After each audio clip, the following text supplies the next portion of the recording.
Chers amis, chers abonnés, bienvenue dans la clinique criminologique. Aujourd'hui, un sujet fondamental, le crime. Qu'est-ce qu'un crime? Eh bien, vous allez voir que la question paraît simple, et pourtant elle ouvre des perspectives à une réalité beaucoup plus complexe que ça. Parce que qu'est-ce qu'un crime? C'est une question complexe. Quand on parle de crime, on parle bien évidemment, principalement, de droit. On parle de droit, je dis principalement, parce que ce n'est pas la société qui décide au hasard de ce qu'elle va appeler un crime. C'est le droit pénal, c'est le code pénal qui fixe cette qualification. Et vous allez voir que c'est un sujet passionnant, pour ceux qui aiment le droit bien sûr, mais c'est un sujet extrêmement complexe, parce que la qualification du crime est un sujet complexe. En droit français, le crime est la catégorie d'infraction la plus grave. On a entendu un autre mot qui est venu se greffer, infraction. Le crime est l'infraction la plus grave. Sous-entendu, il y en a d'autres. Ça veut dire que l'infraction ne peut pas se résumer au crime. L'infraction, elle est multiforme. Une contravention, c'est une infraction. Un délit, c'est une infraction. Un crime, c'est une infraction. Le crime, c'est une infraction qui se place au-dessus des délits et au-dessus des contraventions. Donc on ne peut pas confondre crime et infraction. Certes, le crime est une infraction, mais toutes les infractions ne sont pas des crimes. Étymologiquement parlant, infraction, ça vient de enfreindre, rompre, du latin infringere. Infraction, c'est enfreindre une règle. Donc sémantiquement parlant, l'infraction signifie bien la rupture d'une norme établie. L'infraction signifie bien une transgression d'une règle établie. Le crime, il n'est pas une infraction parmi d'autres, il est la forme la plus grave des infractions commises. Mais toutes les infractions ne sont pas des crimes.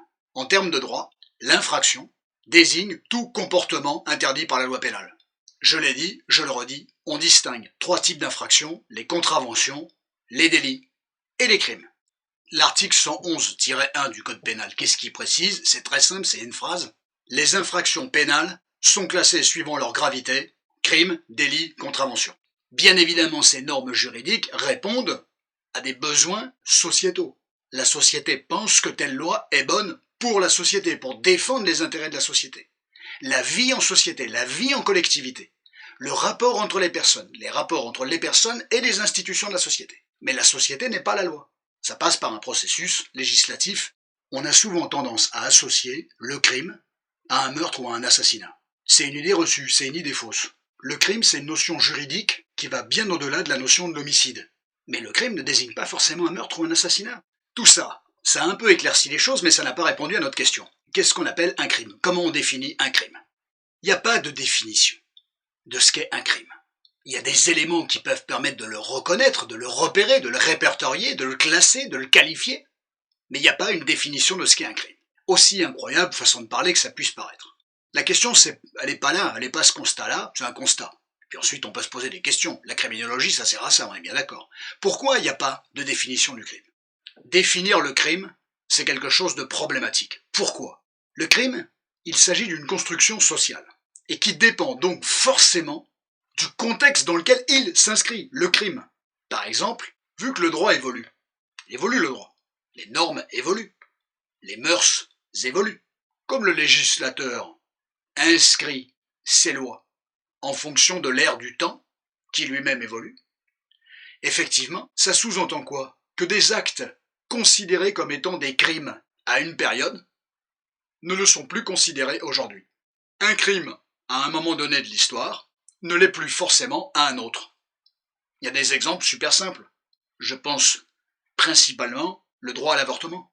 Que ce n'est qu'en 1975 et après énormément de difficultés qu'effectivement on est permis aux femmes de pouvoir avoir le bénéfice du droit à l'avortement. Et c'était à l'époque un crime.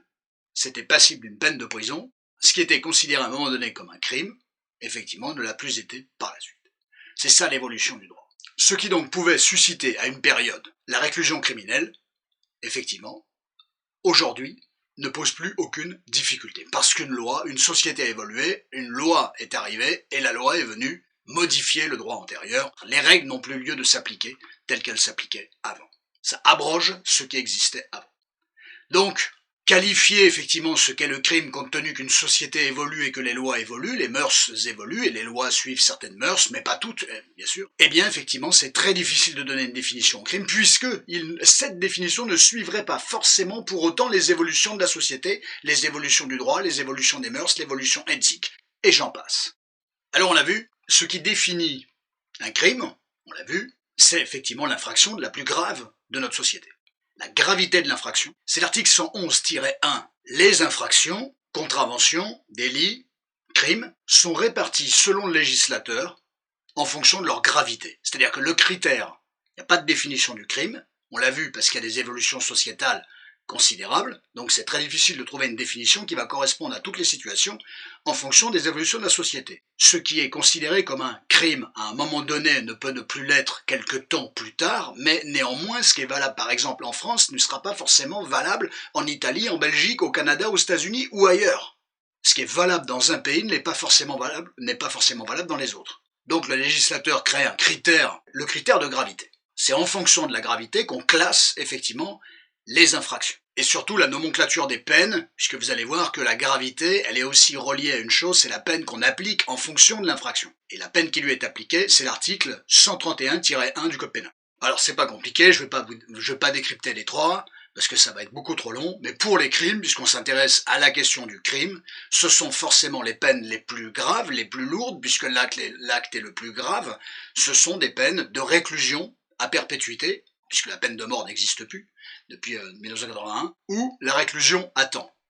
Voilà, un temps donné, 20 ans de prison, 15 ans de prison, voilà. Ce sont des peines de réclusion, alors que pour les délits, on a des peines d'emprisonnement. Vous voyez, il y a toute une sémantique juridique, voilà, c'est intéressant.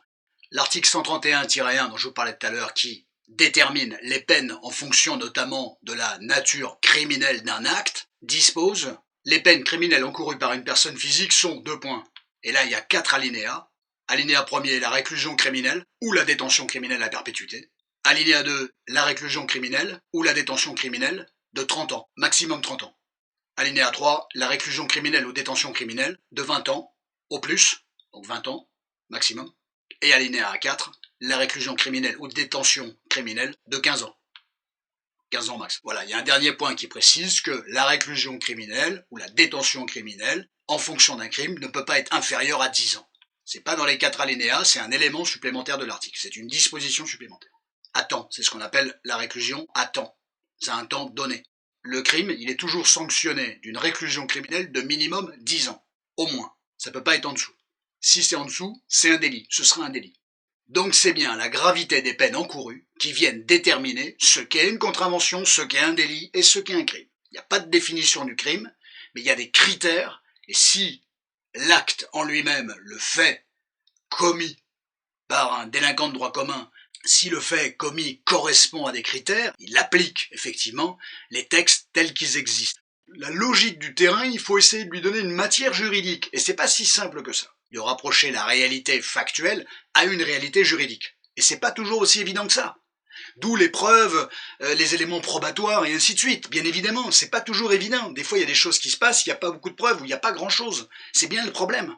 C'est pour ça que le droit repose beaucoup sur ce qui est factuel, les faits. Le crime, c'est un acte, un fait qui repose sur 3 critères.